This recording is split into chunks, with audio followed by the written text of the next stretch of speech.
Hello and welcome as we continue to read the four Gospels, 89 chapters, 96 days. We're on day 44 today, day 44, and we are on the final red day before we get to Pentecost Sunday, the very end.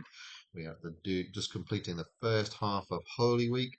We're going to enter into Maundy Thursday, Good Friday, Holy Saturday, and Easter Day, the days to come, during which we will complete our journey through Luke's Gospel. At the moment, we are with Jesus in Jerusalem. Tensions are really rising as the people, the teachers of the law, try to trap Jesus. They want to get rid of him, and he's not giving them a reason to do so. Let's see what happens today. Chapter 21 of Luke's Gospel.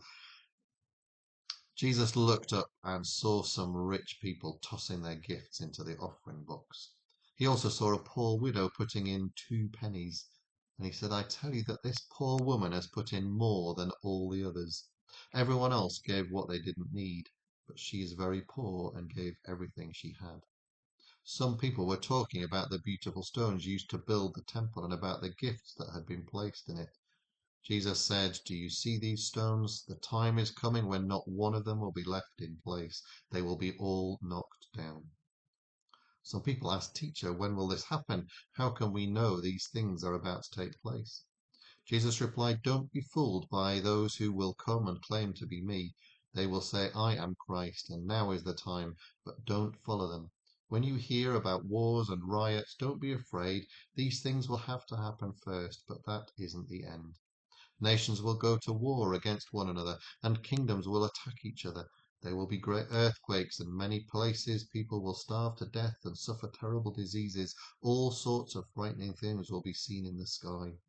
Before all this happens, you will be arrested and punished. You will be tried in your meeting places and put in jail. Because of me, you will be placed on trial before kings and governors.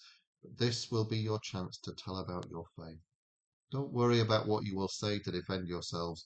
I will give you the wisdom to know what to say. None of your enemies will be able to oppose you or to say that you are wrong. You will be betrayed by your own parents, brothers, family, and friends. Some of you will even be killed. Because of me, you will be hated by everyone. But don't worry. You will be saved by being faithful to me. When you see Jerusalem surrounded by soldiers, you will know that it will soon be destroyed. If you are living in Judea at that time, run to the mountains. If you are in the city, leave it. And if you are out in the country, don't go back into the city. This time of punishment is what is written about in the scriptures. It will be an awful time for women who are expecting babies or nursing your children.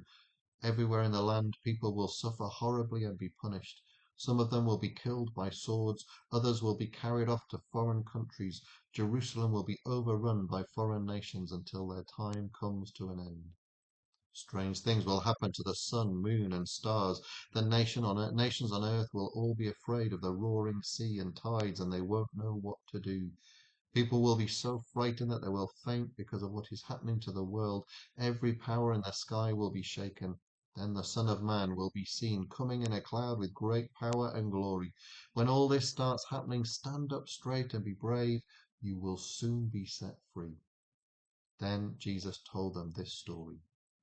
When you see a fig tree or some other tree putting out leaves, you know that summer will soon come. So when you see these things happening, you will know that God's kingdom will soon be here.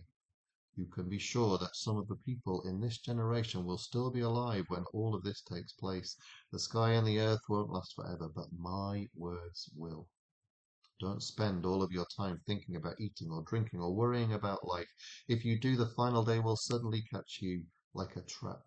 That day will surprise everyone on earth. Watch out and keep praying that you can escape all that is going to happen and that the Son of Man will be pleased with you. Jesus taught in the temple each day, and he spent each night on the Mount of Olives. Everyone got up early and came to the temple to hear him teach.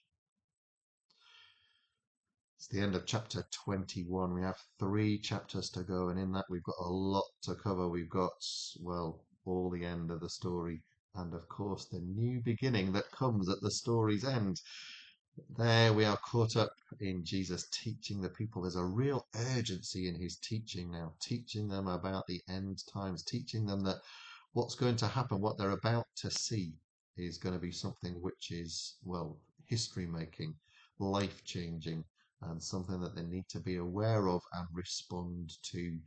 I love the way that it says, "My words will last forever." Well, 2,000 years after he said those words, we're still remembering them in this Holy Week, as we remember how he said them in that Holy Week, that very first Holy Week. Do come and join me tomorrow. It's Maundy Thursday tomorrow. Maundy Thursday is the day that we remember the initiating of the Last Supper. Jesus gives his disciples bread and wine. They go to Gethsemane and Jesus is arrested. But let's not get ahead of ourselves. That's tomorrow's story.